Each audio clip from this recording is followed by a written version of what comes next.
Si tu es un jeune scientifique africain et qui puisait avec un master en biologie clinique et que tu cherches un emploi stable, bien rémunéré, avec un fort impact, alors la bioinformatique est la compétence clé à apprendre dès aujourd'hui. Dans cette vidéo, je vais te prouver pourquoi la bioinformatique est la meilleure opportunité pour toi, avec 3 arguments solides et 9 faits concrets pour solidifier, pour renforcer ces arguments. Reste bien jusqu'à la fin parce que je vais également te montrer par où commencer si tu ne sais pas du tout comment faire.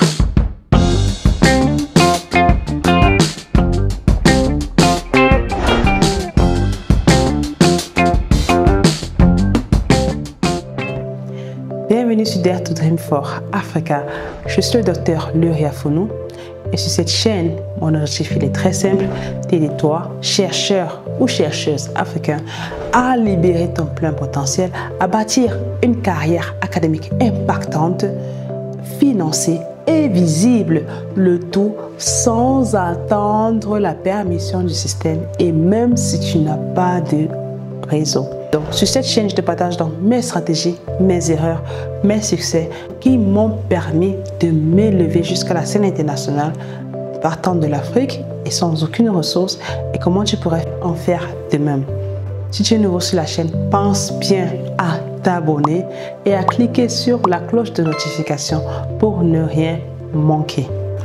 Pourquoi la bioinformatique est la meilleure opportunité pour les biologistes? Je te l'ai dit pour 3 raisons, arguments très simples. Le premier argument pour lequel tu dois faire la bioinformatique, c'est que c'est un domaine en pleine croissance et il y a peu de concurrence. Le premier fait, puisque je t'ai promis 9 faits concrets ou 9 réalités concrètes pour solidifier, renforcer ces arguments, c'est que la bioinformatique est un domaine en plein essor, que ce soit en Europe, en Amérique, en Asie, en Afrique. Il y a un boom, il y a un besoin urgent de bioinformaticiens, tellement urgent et tellement grand que tous les bioinformaticiens qui existent actuellement sur le marché sont incapables de compenser toute la demande existante. Il y a donc un très grand besoin de bioinformaticiens pour pouvoir compenser les besoins de toutes les structures, que ce soit les industries pharmaceutiques, les centres de recherche, les industries agronomiques ou même les santé publique. Donc tu vois qu'il y a du vide partout et les besoins sont d'autant plus grands en Afrique parce que le continent est totalement vide. À chaque fois qu'on forme des bioinformaticiens en Afrique, la plupart du temps, ils vont se retrouver à l'étranger parce qu'il y a plus d'argent à l'étranger. Et donc j'entends parler justement dans la suite de la vidéo, mais pour le moment tu dois savoir que la bioinformatique c'est un domaine en plein essor, ça c'est le premier fait, et il y a plus de demandes que de supply, que de bioinformaticiens pour compenser la demande. Le deuxième fait que tu dois savoir, c'est que l'Afrique manque cruellement de bioinformaticiens. Oui, je l'ai dit, l'Afrique manque cruellement de bioinformaticiens.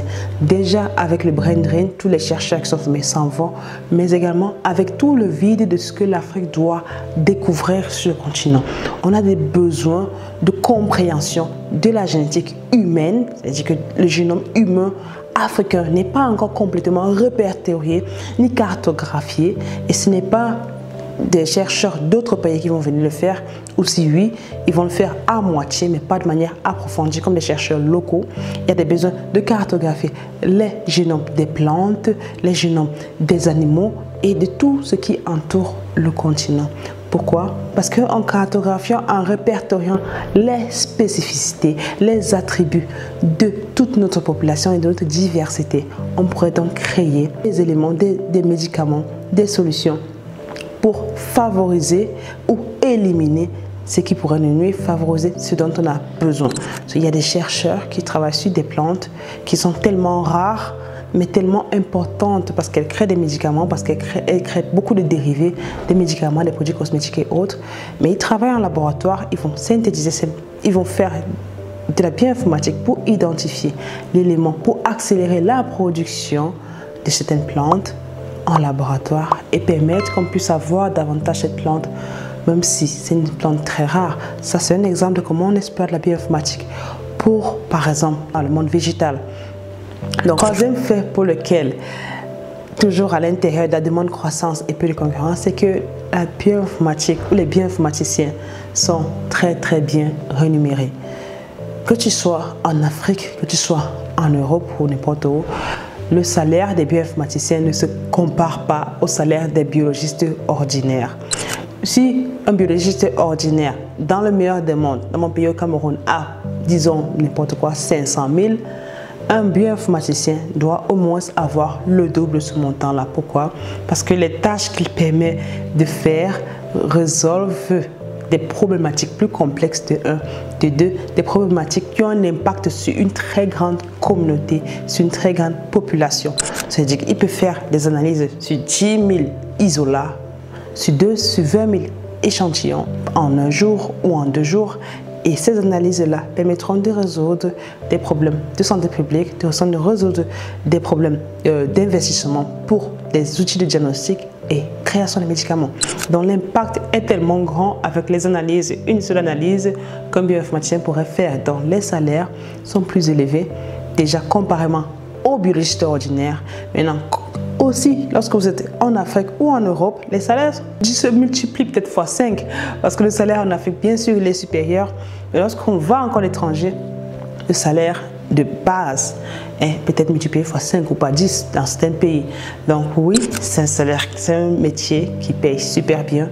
Donc si vous avez des difficultés financières, vous pouvez faire de la bioinformatique parce que à tous les coups, vous allez avoir de l'argent et à tous les coups, tu vas pouvoir donc t'épanouir.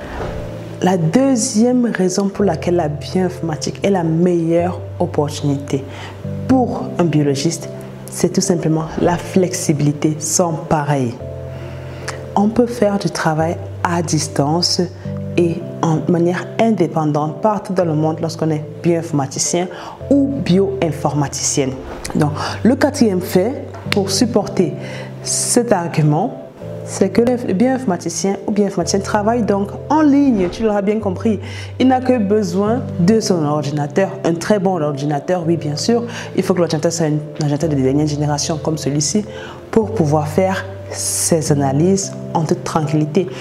Et quand il fait, il se différencie donc des carrières de biologistes ordinaires qui exigent une présence sur site. Pourquoi? Pour pouvoir faire les pipetages, les ensemencements, les microscopies, les prélèvements et j'en passe.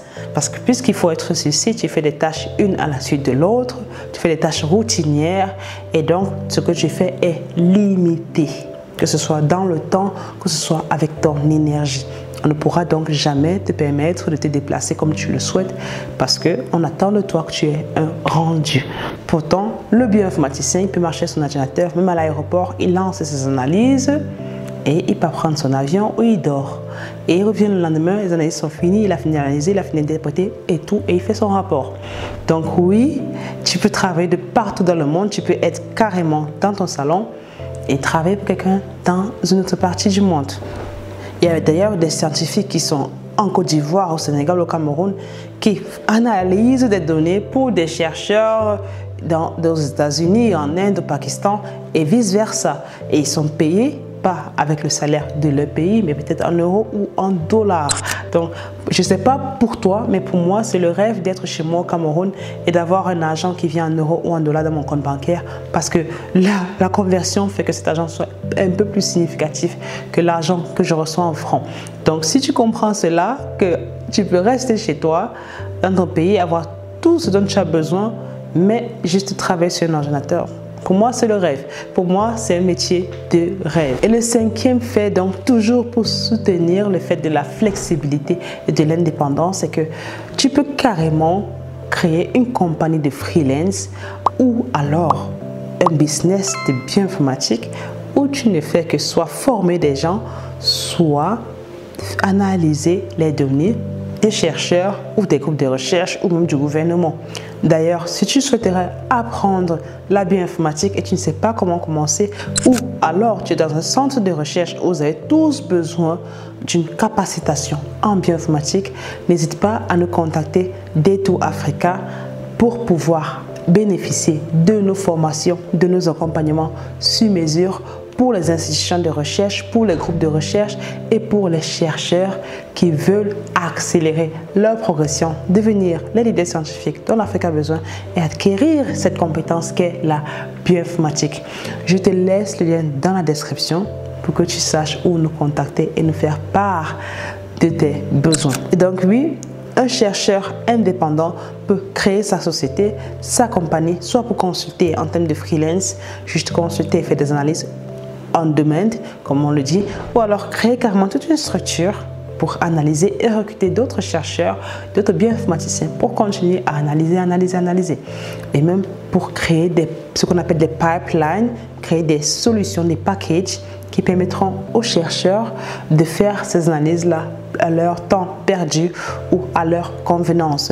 Ça veut dire que tu peux créer des outils de bioinformatique, des outils pour faciliter la vie des chercheurs et tu construis une entreprise autour de cet outil et donc tu migres vers l'indépendance financière. Le sixième fait lié à la flexibilité et à l'indépendance que la bioinformatique apporte, c'est tout simplement qui te permet d'éviter le chômage et la précarité. Vraiment, je t'ai dit, comment tu peux faire de l'argent avec la bioinformatique. Tu peux faire du freelance, tu peux construire, avoir toute une compagnie, tu auras un salaire parce que tu peux avoir un salaire très stable et mieux rémunéré que les autres. Et en quatrième, tu peux carrément développer des solutions de bioinformatique. Toujours, tu peux te faire de l'argent. Je ne sais pas si pour toi, tu préférerais continuer dans la précarité, dans la misère des biologistes ordinaires parce que les salaires sont très minimes, les tâches sont très difficiles et tu n'es pas épanoui. Ou alors faire de la bioinformatique et pouvoir t'épanouir parce que tu auras à tous les coups une opportunité, une carte dans ta poche pour pouvoir sortir de la précarité à jamais. Le troisième argument pour lequel tu dois faire la bioinformatique, pour lequel tu dois comprendre que la bioinformatique pourrait tout simplement changer ta vie, c'est qu'il a un impact majeur pour la santé et le développement. Je te donne donc le fait numéro 7, le développement de solutions locales en santé. Moi, j'ai fait de la bioinformatique pour comprendre les bactéries, pour comprendre quels sont les pathogènes qui affectaient les enfants ou les animaux au Cameroun et en Afrique. Et quand je le fais, je suis capable d'identifier l'élément qui pourrait détruire toutes ces bactéries ou alors d'identifier l'élément commun à toutes ces bactéries-là qui pourrait nous permettre de les diagnostiquer plus facilement. Et en faisant cela, qu'est-ce que je fais? Je contribuerai au développement des solutions novatrices en utilisant la bioinformatique. Oui, parce que l'Afrique dépend encore largement de l'importation des pays développés. On importe des vaccins, on importe pratiquement tous les outils de diagnostic, on importe les médicaments, on importe je ne sais quoi d'autre. Même les experts, parfois, on les importe pour venir nous former. On les amène pour venir nous former. Donc oui, on dépend encore beaucoup de l'Occident et il est question pour nous, nous Africains, toi qui suis cette vidéo, de te prendre en main pour devenir celui-là qui apporte des solutions pour ton pays ou pour ton continent, pour qu'on soit autonome. Le huitième fait pour supporter l'impact réel de la bioinformatique sur l'Afrique, c'est qu'elle nous permet également d'anticiper et de contenir les épidémies. Je l'ai dit, pendant la pandémie de Covid, tous les variants qui ont été détectés, tu entendais Omicron, Delta et autres, c'était parce qu'il y avait des bioinformaticiens qui détectaient cela. Mais est-ce que tu savais également que le paludisme que tu vois circuler tous les jours, la tuberculose, le VIH, même le diabète et même la drépanocytose, il y a des bioinformaticiens derrière qui étudient les génomes humains, animaux, des moustiques et du plasmodium, tout ça à la fois. Est-ce que tu savais cela? Et quand on veut trouver des médicaments, par exemple la drépanocytose, ou pour le diabète ou même pour l'Alzheimer, ils vont aller étudier le génome humain et comprendre qu'est-ce qui rend malade et comment est-ce qu'on peut interrompre la mutation qui se produit. La mutation, c'est-à-dire le changement de séquence, par exemple de A à T ou de B ou de G à C qui se produit dans le génome et qui créerait une malformation, qui créerait donc cette malformation qu'on appellerait, qui donnerait lieu à une maladie. Donc oui, c'est possible d'étudier, de contenir les pandémies et d'améliorer la santé globalement en utilisant la bioinformatique. Le 9e fait est que la bioinformatique donne une opportunité en or pour les chercheurs africains de briller sur la scène internationale. Comment commencer donc? Si cette vidéo te plaît et que tu te dis j'aimerais bien débuter en bioinformatique mais je ne sais pas par où commencer, eh bien tu te partages donc ce que tu as à faire. Tu n'as que 3 petites choses à faire. La première chose à faire, c'est d'apprendre un langage de programmation. Choisis celui que tu veux, Python, R ou Bash, et décide aujourd'hui d'apprendre, de commencer ton parcours d'apprentissage. La deuxième des choses à faire, c'est de suivre des formations en bioinformatique. Quand je parle de formation, ça peut être des workshops, des webinaires, mais ça peut également être des cours en ligne existants, des cours qui peuvent être gratuits ou payants. Un cours que j'ai eu à faire pour apprendre la bioinformatique, étant biologiste, c'était le cours de Future Learn Bioinformatics for Biologists. C'était un cours très bien qui t'apprenait toutes les bases à comprendre, à connaître en bioinformatique et qui était gratuit à l'époque. Je pense qu'il est toujours gratuit aujourd'hui. Tu peux aussi vérifier Coursera, edX et même YouTube pour essayer de comprendre la bioinformatique. La troisième chose que tu dois faire, c'est de rejoindre des communautés de bioinformatique. Oui, je ne vais pas cesser de le crier, la bioinformatique, pour la maîtriser ou alors pour maîtriser certains fondements, tu dois rejoindre des communautés. Ça facilite ton apprentissage, ça te permet d'éviter d'apprendre des sujets ou des méthodes ou des outils désuets. Ça te permet aussi de collaborer avec d'autres personnes plus facilement, donc d'avoir des opportunités d'emploi plus facilement. L'une des communautés majeures en Afrique, c'est celle qu'on appelle SAGESA. C'est vrai qu'elle est plus pour la communauté bactérienne, ceux qui font la bioinformatique pour la surveillance en résistance aux antimicrobiens. Mais il y a également la communauté de H3A Bionet qui sont des bonnes communautés à débuter. Et si tu ne sais vraiment pas où venir, tu peux venir à Détour Africa et nous rejoindre et nous serons ravis de t'accueillir dans notre communauté également. La bioinformatique est une opportunité en or pour les scientifiques, mais en particulier pour les biologistes africains. Si cette vidéo t'a plu, tu sais ce que tu dois faire, la liker et surtout à nous laisser des commentaires parce que ça nous motive à revenir avec d'autres vidéos de meilleure qualité, encore plus inspirantes et surtout pour t'aider toi à oser rêver pour l'Afrique. À plus pour une prochaine vidéo. Bye bye.